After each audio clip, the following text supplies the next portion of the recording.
Informasi dari RRI Manado, RRI Gorontalo, RRI Tahuna, dan RRI Talaut dalam Lintas Magota.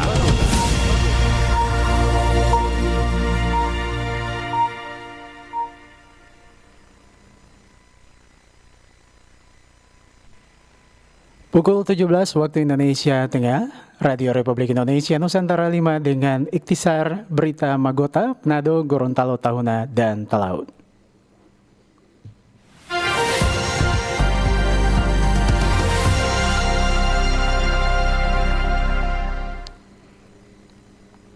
Selamat sore pendengar dan pemirsa dimanapun Anda berada. Lintas Magota edisi hari ini selengkapnya bersama saya Melkita Kaindangin. Kita ikuti berita dari RRI Manado. Basarnas Manado berhasil mengevakuasi pendaki asal Palu, Sulawesi Tengah yang tersesat di Gunung Soputan dengan kondisi selamat.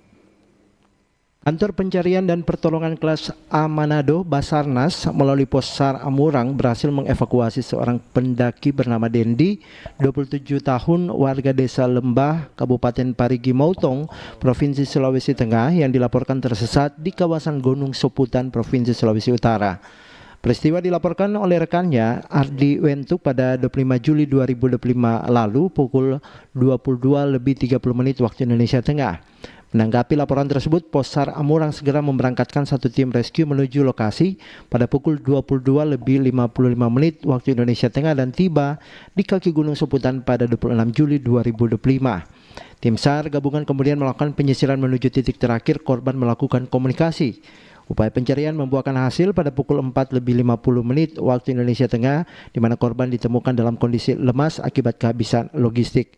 Korban kemudian dievakuasi menuju Puskesmas Tumaratas, Kabupaten Minahasa Tenggara untuk pemeriksaan medis lebih lanjut sebelum diserahkan kepada pihak keluarga pada pukul 7:30 waktu Indonesia Tengah. Baik, perkenalkan saya Dendi Andrian.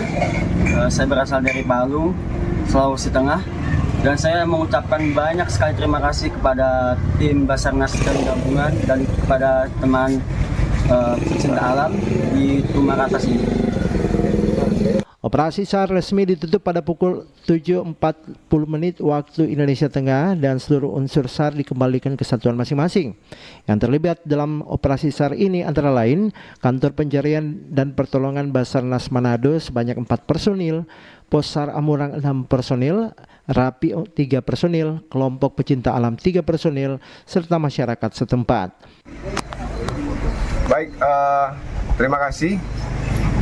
Jadi hari ini kami tim SAR gabungan telah berhasil mengevakuasi adik kami pendaki gunung yang berasal dari Sulawesi Tengah, adik Andre, yang tersesat sejak kemarin sampai tadi pagi. Dan kami mengucapkan banyak terima kasih kepada rekan-rekan pecinta alam yang berada di Desa Tumaratas, kepada Rapi Minahasa dan seluruh unsur yang ikut terlibat dalam kegiatan pencarian hari ini. Demikian, terima kasih. Dari kondisi ini, masyarakat khususnya pecinta alam pun diminta untuk waspada dengan kondisi alam di sejumlah gunung berapi tempat pendakian di Sulawesi Utara. Karena kondisi cuaca saat ini dominannya yakni cuaca panas karena akan mempengaruhi dehidrasi seseorang sehingga mudah mengalami kelemahan tubuh khususnya pada pendaki atau pecinta alam. Demikian Hendra Asa melaporkan, RRI terus mengudara untuk Indonesia.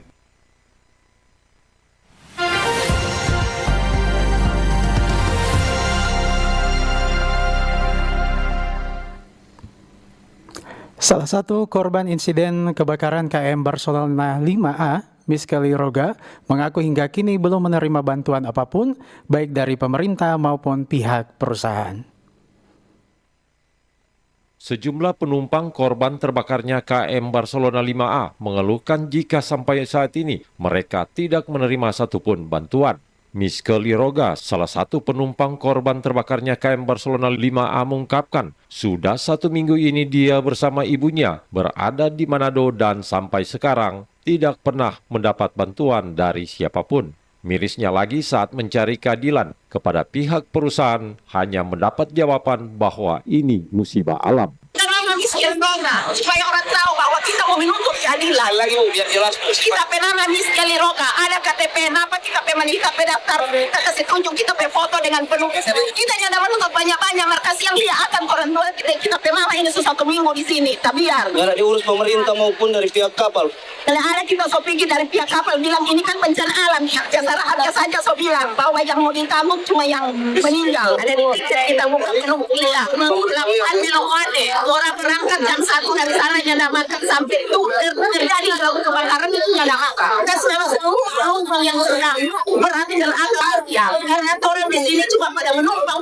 Menurut Miske, untuk pulang ke Talaut saja, dia bersama ibunya tidak mempunyai uang sepeser pun. Sementara itu, pemerintah Provinsi Sulawesi Utara akan memberikan bantuan kepada semua penumpang yang menjadi korban KM Barcelona 5A, baik yang meninggal, luka, dan selamat. Kepada yang meninggal akan diberikan santunan sebesar 5 juta rupiah dan korban lainnya masing-masing 1 juta rupiah. Roy Pesak melaporkan. Lintas Magota, Manado, Gorontalo, Tahuna, dan Talaut.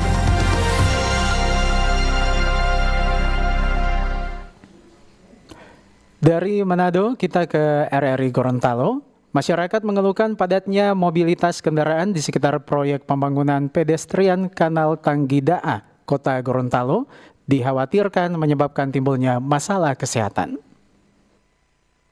Padatnya mobilitas kendaraan di sekitar proyek pembangunan pedestrian Kanal Tanggidaa dikeluhkan oleh masyarakat setempat. Selain menyebabkan ruas jalan menyempit akibat tumpukan material proyek, intensitas kendaraan yang melintas juga menimbulkan debu yang mengganggu kenyamanan warga. Tokoh masyarakat Tanggidaa Roy Baukan dampak kesehatan seperti gangguan pernapasan. Untuk itu selama pekerjaan masih berlangsung, masyarakat meminta pemerintah mengatur arus kendaraan, khususnya kendaraan besar, untuk sementara waktu tidak melintasi Jalan Hos Cokro Aminoto yang menjadi lokasi proyek tersebut. Terima kasih kepada pemerintah daerah Provinsi Gorontalo yang telah dan akan menyelesaikan proyek ini katanya sampai bulan November. Namun dalam pekerjaan ini ada satu yang meresahkan masyarakat, yaitu mobilitas kendaraan berbadan lebar seperti kontainer, truk-truk pengangkut alat-alat berat. Ini meresahkan. Sementara material debu-debu yang ada itu berterbangan di situ, Pak. Itu mobil berbadan lebar jangan dulu Pak lewat di Tanggidaa. Itu mengganggu Pak, penyakit saluran pernapasan akut. Bahaya sekali. 4-5 kontainer lewat sekalian. Satu aja mau lewat di Tanggidaa itu gelap. Apalagi kalau udah 5 bergandengan. Menanggapi keluhan ini, Kepala Dinas Perhubungan Provinsi Gorontalo Jamal Ngandro mengatakan pengaturan jalur kendaraan berat termasuk kontainer telah diatur dalam Peraturan Gubernur Nomor 73 Tahun 2017. Dalam aturan tersebut, Jalan Hos Cokro Aminoto termasuk salah satu dari 3 ruas jalan utama bagi kendaraan berat di wilayah Kota Gorontalo. Meski begitu, Jamal memastikan aspirasi masyarakat ini akan menjadi bahan pertimbangan bagi pemerintah daerah dalam mengambil langkah ke depan. Tahun lalu sempat dialihkan sementara karena dengan adanya pekerjaan yang waktu itu disepakati di forum lagi. Di forum lagi dibahas, dicari jalan tengahnya, itu hanya sifatnya sementara. Nah waktu itu dibatasi hanya sampai Desember 2024. Itu kan sudah selesai Tanggidaa waktu itu, maka secara otomatis waktu itu dia terbuka ulang. Saat ini ada aspirasi lagi dengan ada pekerjaan baru lagi di sana untuk pedestrian. Tentu ini yang menjadi masukan. Jamal menambahkan keputusan untuk mengalihkan jalur kendaraan kontainer bukan menjadi kewenangan tunggal Dinas Perhubungan Provinsi Gorontalo. Keputusan ini harus melalui pembahasan bersama dalam forum lalu lintas dan angkutan jalan yang terdiri dari unsur pemerintah daerah, kepolisian, dan instansi terkait lainnya. Ia mengimbau masyarakat untuk bersabar dan tetap mendukung pembangunan yang sedang berjalan. Dari Kota Gorontalo, Andi Sanga, Pro 1 RRI terus mengudara untuk Indonesia.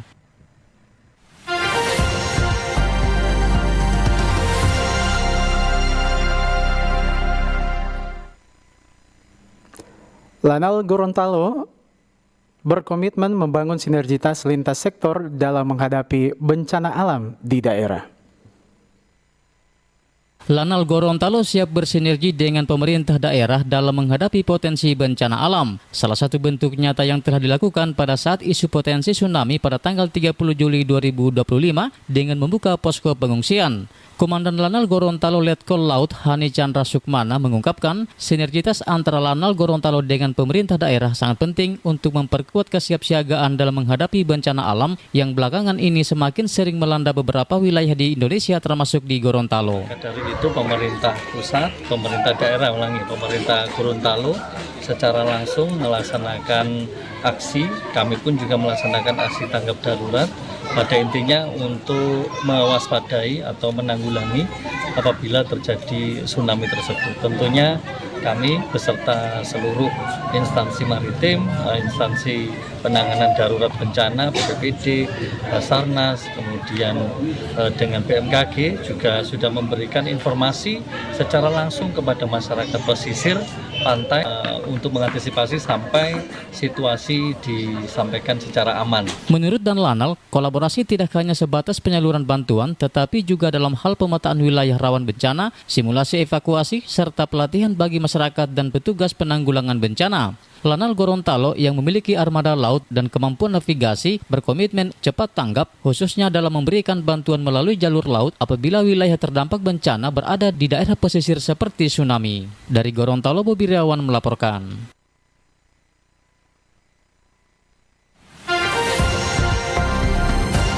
Lintas Magota, Manado, Gorontalo, Tahuna, dan Talaut.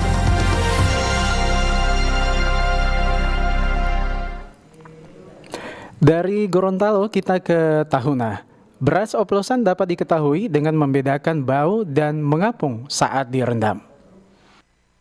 Beras oplosan sulit dibuktikan melalui kasat mata, padahal beras oplosan beredar di pasaran masih menjadi isu nasional. Sekretaris Dinas Perindak Sangihe Peramaswara kepada RRI mengakui hal tersebut. Alasannya jelas bahwa beras yang dijual di pasaran sudah dikemas dengan baik. Namun demikian, beras oplosan akan diketahui jika konsumen selektif, yaitu dengan cara membedakan bau beras dan cenderung terapung jika direndam. Memang kalau pemeriksaan secara kasat mata biasanya kok susah kita temukan. Karena dia biasanya mereka ini yang seperti yang di televisi kita lihat, sudah dikemas dengan bagus, baru dipasarkan. Itu yang susah, tetapi bisa juga kalau konsumen selektif bisa cium dari bau beras itu, atau misalnya di saat kita cuci biasa banyak yang terapung. Lebih lanjut, pengawasan dilakukan saat ini lebih intens di lapangan guna mengantisipasi keresahan di tengah masyarakat. Sejauh ini, ungkap Vera Maswara, di wilayah Sangihe belum ada beras oplosan.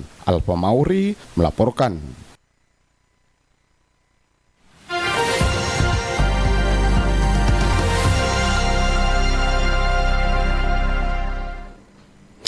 Pasca diberlakukannya Peraturan Gubernur Sulawesi Utara Nomor 302 Tahun 2022 tentang penyesuaian tarif penumpang angkutan laut menuai beragam pendapat dari masyarakat. Penyesuaian tarif penumpang pelayaran lokal angkutan laut, terutama yang melayari antar pulau di perairan Laut Sulawesi Utara, mengundang beragam tanggapan masyarakat. Betapa tidak, tarif penumpang angkutan laut yang biasanya anak-anak balita tidak dikenakan tarif dengan diberlakukannya Peraturan Gubernur Sulawesi Utara Nomor 302 Tahun 2022, semua penumpang kapal laut dikenakan tarif dengan klasifikasi harga berbeda anak-anak dan penumpang dewasa. Menurut salah seorang warga masyarakat Kelurahan Tapuang, Joni Bawasal, dengan diberlakukannya tarif penumpang bagi anak-anak balita, pihak kapal harus menyiapkan ranjang khusus untuk anak-anak, di samping memberatkan masyarakat yang berdomisili di wilayah perbatasan paling utara NKRI. Jadi itu sangat merugikan sekali untuk perusahaan dan untuk masyarakat, karena apabila anak-anak juga ditagih, maka kalau anak-anak yang balita yang semestinya satu ranjang dengan ibu atau bapaknya itu harus dipisahkan. Ya, harus dipisahkan. Kemudian untuk perkembangan perekonomian di saat ini juga kan kita juga kan lagi susah cari uang. Kalau dibebankan kepada anak-anak juga, maka otomatis satu keluarga misalnya dia 5 orang berangkat itu luar biasa biayanya. Joni Bawasal berharap ada solusi terbaik dari pemerintah provinsi, khususnya pemerintah Kepulauan Sangihe, sehingga penyesuaian tarif baru penumpang angkutan laut tidak memberatkan salah satu pihak, baik masyarakat, pengguna jasa angkutan laut, maupun pihak perusahaan atau pemilik kapal sebagai penyedia jasa angkutan laut di wilayah perairan Sulawesi Utara. Jumel Johanis melaporkan. Lintas Magota, Manado, Gorontalo, Tahuna, dan Talaut.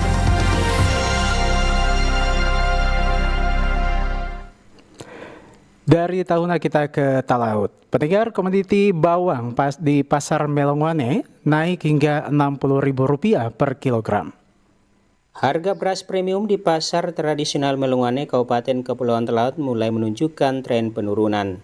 Idris, salah satu pedagang beras di pasar Melongwane, mengungkapkan bahwa harga beras premium seperti merek 2 Merpati sebelumnya sempat dijual Rp18.500 per kilogram, saat ini menjadi Rp17.500 per kilogramnya.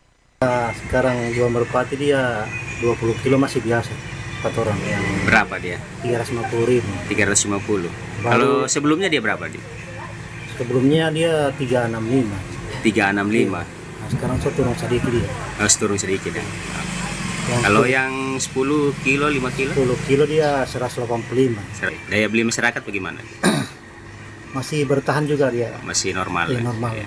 Jadi cenderung turun harga beras ini. Dia turun 1.500. Sementara dalam kemasan ukuran 20 kg, harga 2 Merpati mencapai Rp365.000. Saat ini turun menjadi Rp350.000.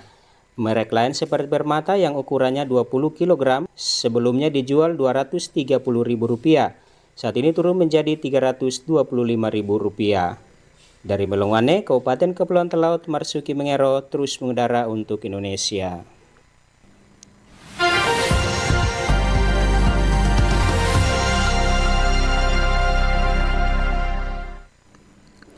Pembinaan pulau-pulau kecil terluar PPKT di Talaut ini menjadi atensi Mabesal.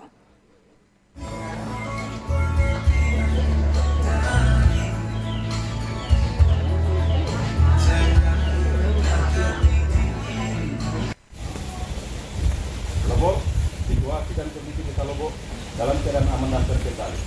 Selanjutnya, ada satu di antara kita, berbeda seperti dalam mereka. Di Marambe ini teman-teman enggesan Lombok. Nanti ke Sulon Wagin. Dan ta Sobapia nagatinga paramanya. Sutate sukit kuleo ada pinguan. Pintulinan mo ang talilingan ng aray. Mabuwati ko ba dari Marambe dengan sedapot. Selanjutnya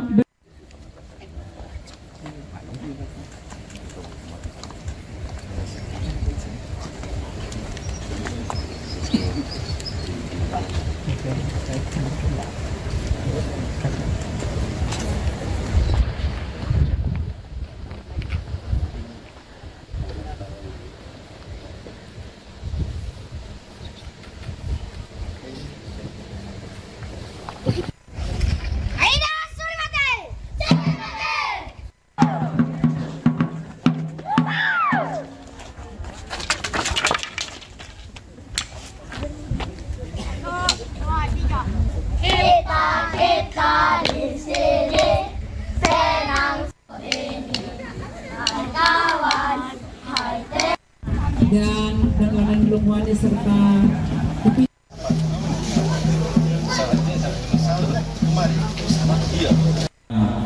SPDMM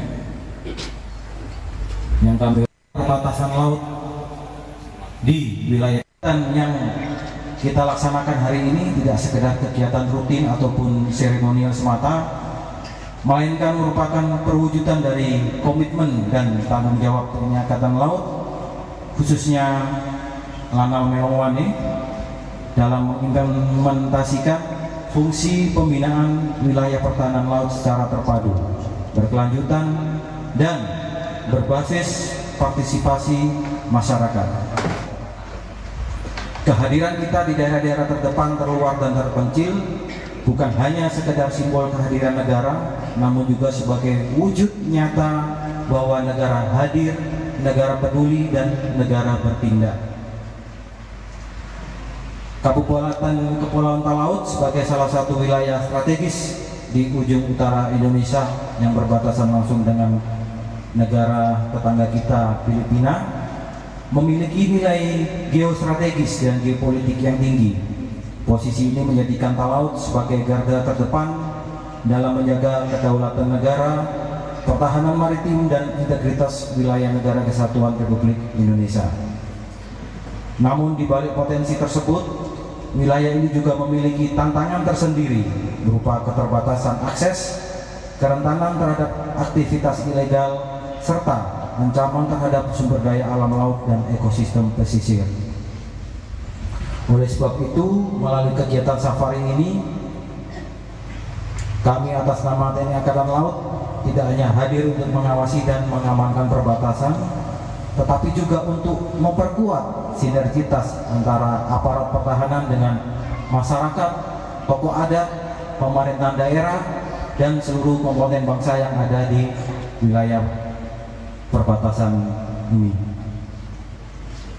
Adapun yang perlu kami laporkan, untuk kegiatan yang kami laksanakan kepada jajaran TNI Angkatan Laut, khususnya komandan dan seluruh personil yang telah menunjukkan dedikasi dan komitmen yang luar biasa dalam melaksanakan tugas menjaga kedaulatan negara di wilayah perbatasan serta melakukan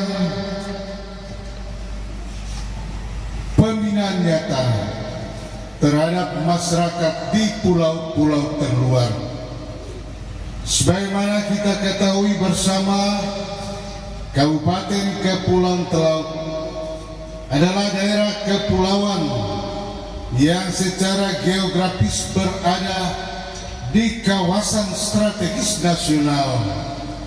Wilayah ini terletak di ujung utara Indonesia dan berbatasan langsung dengan negara tetangga.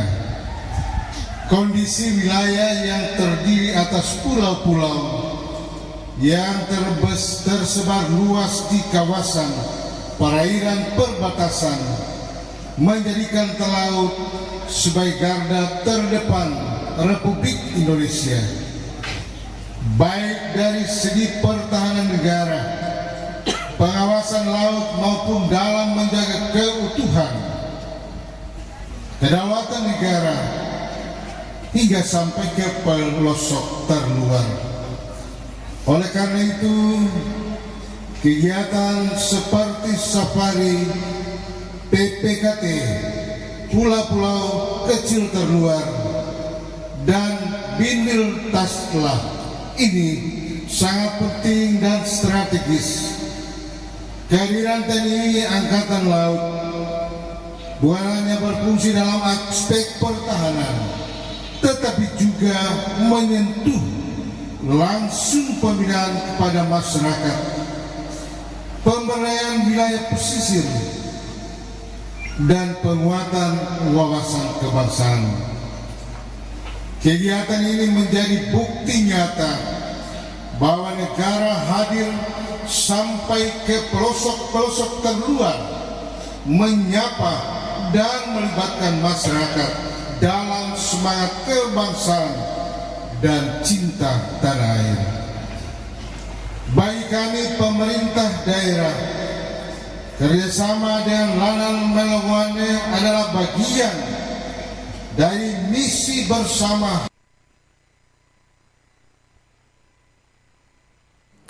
Pendengar dan pemirsa, sekian ikhtisar berita Magota, Manado, Gorontalo, Tahuna, dan Talaut, Sabtu 2 Agustus 2025. Saya Melki Takendangen, selamat sore, RRI terus mengudara untuk Indonesia.